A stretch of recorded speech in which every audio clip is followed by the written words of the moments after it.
Hola, ¿qué tal? ¿Cómo están?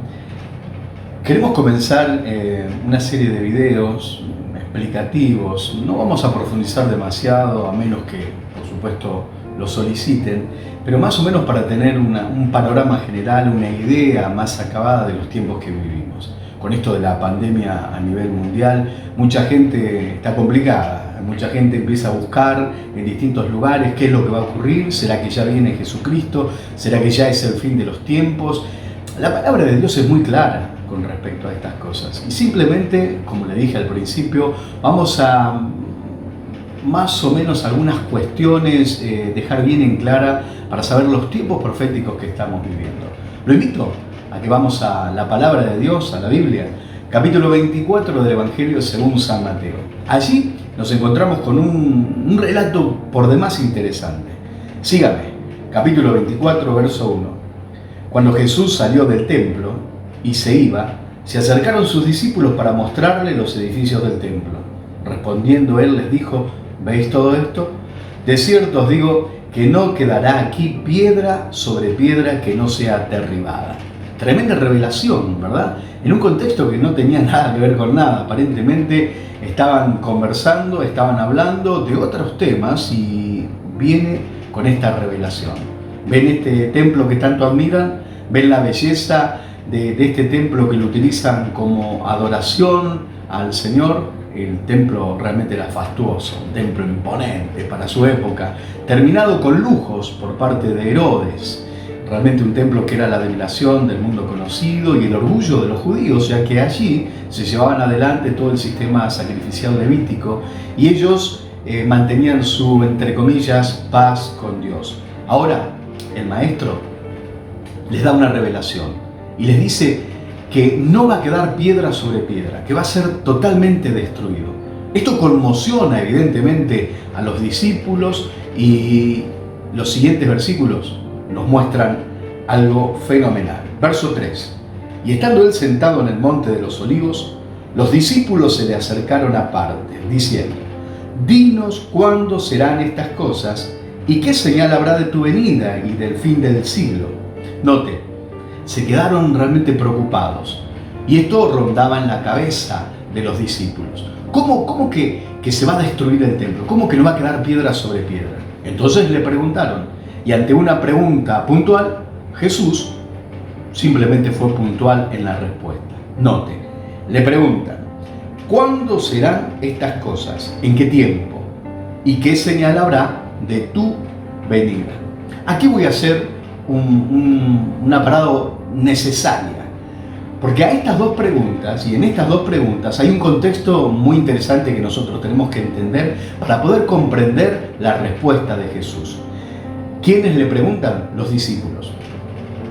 Primer detalle importante a tener en cuenta en la comprensión de este texto. En el mundo en el cual se movían, en el tiempo histórico en el cual se hacen estas preguntas, estamos hablando de Jesús, que es judío. Estamos hablando de los discípulos que son de origen judío. Estamos hablando de que ellos todavía estaban en la práctica de la religión judía. Estamos hablando de que los escritos sagrados de ellos eran la Torá, los profetas, los salmos. Entonces estamos hablando no de la iglesia tal y como nosotros la conocemos. Note, Jesús, para poner una línea de tiempo y trazar un paralelismo con esto, Jesús estaba en el principio de su ministerio, 30 y algo de años. Vamos a presuponer de acá a los 33 años y medio, probablemente Jesucristo entrega su vida en la cruz del Calvario. Está hablando con los discípulos de un acontecimiento futuro, pero él está hablando a personas que no tienen la más mínima idea del concepto de iglesia. No tienen idea de lo que es iglesia. El maestro de Galilea les está profundizando en los escritos sagrados, los interpreta de una manera diferente a como ellos los habían interpretado. Ninguno de los rabinos ni los fariseos de ese tiempo lo interpretaban a la escritura de la manera en la cual Jesucristo la interpretaba, dándole vida, dándole sentido. Y esto evidentemente cautivó a sus seguidores. Ahora bien, los judíos no tenían concepto de iglesia, no sabían lo que era la iglesia. Y tenemos que tener en cuenta el segundo elemento.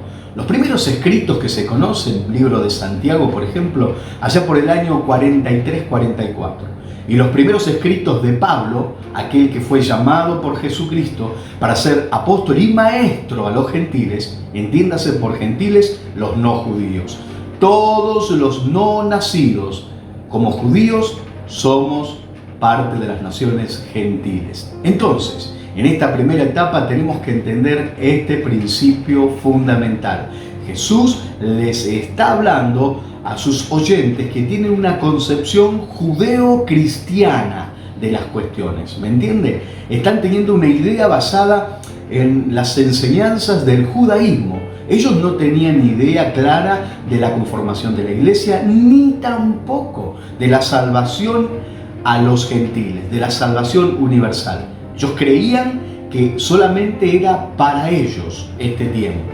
Ahora bien, recién en los escritos paulinos, a partir del año 50, donde se empiezan a conocer estas cartas paulinas, es que el apóstol Pablo, él como maestro a los gentiles, es el que empieza a desarrollar, como vamos a ver más adelante, la idea por revelación del Espíritu Santo de que existe un periodo en la historia de la humanidad en el cual se va a suceder un fenómeno que él lo dice muy bien en Primera y Segunda de Tesalonicenses. Si bien la palabra rapto nunca aparece como tal en los escritos, sí aparece el concepto de que como en los tiempos de Noé, Dios proveyó del arca para proveer salvación a los suyos, así en este tiempo actual es la iglesia del Señor la que es ese arca de salvación en tiempos de dificultad. Es decir, antes de la catástrofe a nivel mundial, conocido como el periodo de tribulación, la iglesia será literalmente tomada de la tierra por nuestro Señor Jesucristo. En esta primera parte, entonces, tenemos que tener en claro, le preguntan al maestro dos cosas puntuales. Le dicen, ¿cuándo serán estas cosas y qué señal habrá de tu venida? No le dicen, porque no conocen nada acerca de algo intermedio que va a suceder, conocido como el rapto de la iglesia.